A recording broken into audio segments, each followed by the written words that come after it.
ہم جب اپنی باہر کی زندگی دیکھتے ہیں تو ہم سمجھتے ہیں وہ آئیڈیل ہونی چاہیے، اسے اپنے حقوق کی پہچان ہوگی تو ہر قدم پر پھر وہ سوچے گا کہ میں نے اپنی زندگی کو کیسے بہتر کرنا ہے۔ آقا صلی اللہ علیہ وسلم نے فرمایا وہ گھر جہاں اللہ کا ذکر ہوتا ہو اور وہ گھر جہاں اللہ کا ذکر نہ ہوتا ہو، گھروں کا سکون ختم ہو جاتا ہے، چین ختم ہو جاتا ہے۔ لب لباب یہ ہے کہ جہاں ہر فرد کو اپنے حقوق کی بھی خبر ہو اور اپنے واجبات سے بھی آگاہ ہو۔ ڈاکٹر صاحب مجھے بتائیے گا کہ آج کل یہ ایک تو جوائنٹ فیملی سسٹم سے لوگ دور ہو گئے ہیں، سپریٹ فیملی سسٹم کو ترجیح دیتے ہیں، پھر وہ یہ کہتے ہیں کہ گھروں میں سکون نہیں ہے، آپس میں بہت لڑائی جھگڑے ہوتے ہیں، جو ہماری نوجوان نسل ہے وہ اس کی نظر بھی ہو رہی ہے، پھر ایک کیوس سوسائٹی میں ہمیں دیکھنے کو ملتا ہے۔ یہ المیہ کیوں ہے اور اس کا کیا حل ہے؟ بسم اللہ الرحمن الرحیم۔ میں یہ سمجھتا ہوں کہ یہ نہایت اہم ٹاپک ہے، ہمیں آج کی اس ایپیسوڈ میں اور شاید اگلی ایپیسوڈ میں بھی اس کو جتنا بھی کور کر سکیں ہمیں اس کو ایڈریس کرنے کی ضرورت ہے۔ جب ہم معاشرتی زندگی کو دیکھتے ہیں تو معاشرتی زندگی اسلام کا ایک چوتھائی حصہ ہے۔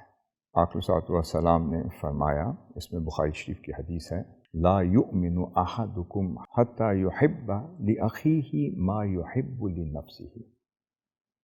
آقا صلی اللہ علیہ وسلم نے فرمایا کوئی شخص بھی اس وقت تک ایمان نہیں لا سکتا جب تک وہ اپنے بھائی کے لیے وہی چیز پسند نہ کرے جو اپنے لیے پسند کرتا ہے۔ سبحان اللہ۔ یہاں سے پتہ چلا کہ ہمیں اس پسند ناپسند کو صحیح جگہ اپلائی کرنا ہوگا۔ جی، ہمیں یہ سوچنا ہوگا کہ جو چیز ہم اپنی ذات کے لیے پسند کرتے ہیں وہ ہمیں اپنے بھائی کے لیے، اپنے ارد گرد کے معاشرے کے لیے، اپنے دوستوں کے لیے، قریبی رشتہ داروں کے لیے اور اپنی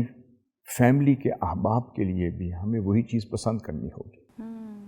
ہم جب اپنی باہر کی زندگی دیکھتے ہیں تو ہم سمجھتے ہیں وہ آئیڈیل ہونی چاہیے، جب ہم اپنی فیملی لائف دیکھتے ہیں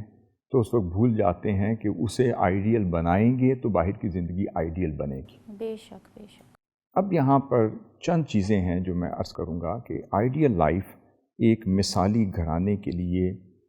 سب سے پہلی شرط یہ ہے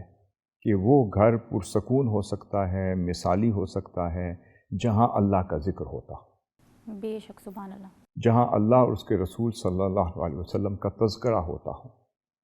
جس گھر میں قرآن مجید کی تلاوت ہوتی ہو، جہاں پہ سیرت نبی صلی اللہ علیہ وسلم کا ذکر ہوتا ہو، جہاں صبح صبح تلاوت قرآن کی آواز آتی ہو اور وہ بچوں کے کانوں تک پہنچتی ہو، جہاں کوئی بزرگ گھر میں ہو اور وہ بچوں کو نماز کے لیے میک شور کر رہا ہو، اٹھا رہا ہو، جماعت کے ساتھ نماز پڑھ رہا ہو، جہاں والدہ اپنا کردار ادا کر رہی ہو، جہاں والد اپنا کردار ادا کر رہا ہو، جہاں بیوی اپنا کردار ادا کر رہی ہو اور جہاں بھائی اور بہن اپنا اپنا کردار ادا کر رہے ہوں۔ لب لباب یہ ہے کہ جہاں ہر فرد کو اپنے حقوق کی بھی خبر ہو اور اپنے واجبات سے بھی آگاہ ہو، بالکل صحیح۔ اسے پتہ ہو کہ اللہ رب العزت کی منشا کس عمل میں ہے اور آقا صلی اللہ علیہ وسلم کی سنت طیبہ، سیرت طیبہ مجھے کیا گائیڈ کرتی ہے، خواہ وہ اس کی ڈومیسٹک لائف ہو، خواہ اس کا تعلق میاں بیوی کے باہمی تعلقات سے ہو، ازدواجی زندگی سے ہو، خواہ اس کا تعلق آپ کے بزرگوں سے ہو، چھوٹے بچوں کے ساتھ ہو، خواہ اس کا تعلق آپ کے ہمسایوں سے ہو، گرد و نواح میں رہنے والے انسانیت کے ساتھ، لوگوں کے ساتھ ہو۔ اگر آپ کو سمجھ آ گئی کہ اگر میں قرآن اور تعلیمات قرآن اور تعلیمات شریعت محمدی صلی اللہ علیہ وسلم کو میں سمجھ جاؤں تو میں سمجھتا ہوں کہ اس کا آدھا سفر طے ہو گیا، اس کی زندگی میں بھی ایک رفق آئے گا، اس میں توازن پیدا ہوگا، ایک عدل ہوگا، ایک انصاف ہوگا، اسے اپنے حقوق کی پہچان ہوگی تو ہر قدم پر پھر وہ سوچے گا کہ میں نے اپنی زندگی کو کیسے بہتر کرنا ہے۔ یہاں پہ میں چند روایات پیش کرنا چاہتا ہوں کہ حدیث شریف میں آتا ہے کہ آقا صلی اللہ علیہ وسلم نے فرمایا کہ مثل البیت الذی یذکر اللہ فیہ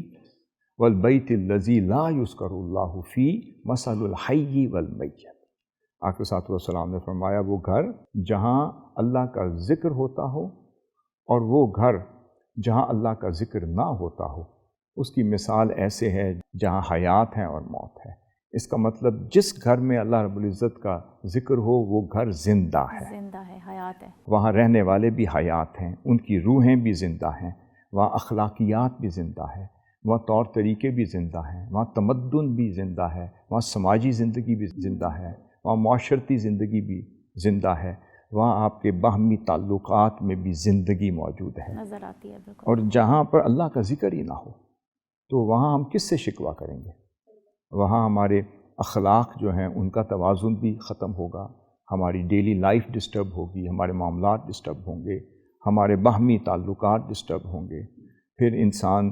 غصے میں آئے گا، غیظ و غضب میں آئے گا، مگر بھول جائے گا کہ شریعت کیا کہتی ہے، اللہ رب العزت کا حکم کیا ہے، آقا صلی اللہ علیہ وسلم کی سیرت طیبہ۔ تو جہاں خوف خدا نہ ہو، جہاں اسے قیامت کا خوف نہ ہو، قبر کا ڈر نہ ہو، جہاں اسے آقا صلی اللہ علیہ وسلم کی سیرت طیبہ اور صحابہ کرام اور اہل بیت اطہار کی زندگیوں سے وہ سبق نہ لے رہا ہو، سیکھ نہ رہا ہو، وہاں اس کی زندگی ڈس آرگنائزڈ ہو جاتی ہے، انڈسپلن ہو جاتی ہے۔ تو انڈسپلن لائف کی وجہ سے ہمارے گھروں کا سکون ختم ہو جاتا ہے، چین ختم ہو جاتا ہے۔ ایک تو یہ اس کا ریزن ہے۔ اس کے بعد دوسری چیز یہ ہے کہ ہمارے ہاں ہماری طبیعت میں الجھاؤ کی وجہ اور بے سکونی کی وجہ جو ہے وہ اضطراب ہے، وہ فرسٹریشن ہے، وہ ہماری انگزائٹی ہے، اور اس کی وجہ یہ ہے ہماری طبیعتوں میں سکون نہیں ہے۔ اس لیے اللہ رب العزت نے فرمایا الا بذکر اللہ تطمئن القلوب، وہی بات ہے جب اللہ رب العزت کی رجوع الی القرآن کرتے رہیں گے، جڑے رہیں گے، روزانہ تلاوت قرآن کرتے رہیں گے۔ اور میں سوال یہ کرتا ہوں، آپ سے بھی کر رہا ہوں، آپ بھی روزانہ مجھ سے سوال کرتے ہیں، ایک سوال میں بھی کر لیتا ہوں کہ ہم میں سے کتنے ایسے احباب ہیں جنہوں نے آج صبح قرآن مجید پڑھا ہو، جنہوں نے پچھلے 15 دنوں میں قرآن مجید کو ترجمے کے ساتھ سمجھ کے پڑھا ہو، جنہوں نے کوئی سیرت طیبہ کی کوئی کتاب اس رمضان المبارک میں پڑھی ہو یا ختم کی ہو، یا کوئی ایسی کتاب جو اخلاقیات پر مشتمل ہو وہ پڑھی ہو۔ تو اس کا مطلب ہمیں خود بھی اپنا جائزہ لینے کی ضرورت ہے کہ ہماری زندگی کس ڈگر پہ چل رہی ہے۔ پھر ہم شکوہ کرتے ہیں کہ اولاد ادب نہیں کرتی، گھر جاتے ہیں تو سکون ختم ہو جاتا ہے، میری بیگم میری بات نہیں سنتی، بزرگوں کا ادب نہیں رہا، چھوٹوں سے کوئی پیار نہیں کرتا، بچے محرومی کا شکار ہیں۔ تو یہ سوال اس وقت تک قائم رہیں گے جب تک ہم اپنی زندگیوں کو بیلنس نہیں کرتے، اس کا توازن درست نہیں کرتے اور اسے اس سمت نہیں ڈالتے جس میں اللہ اور اس کے رسول صلی اللہ علیہ وسلم کی رضا۔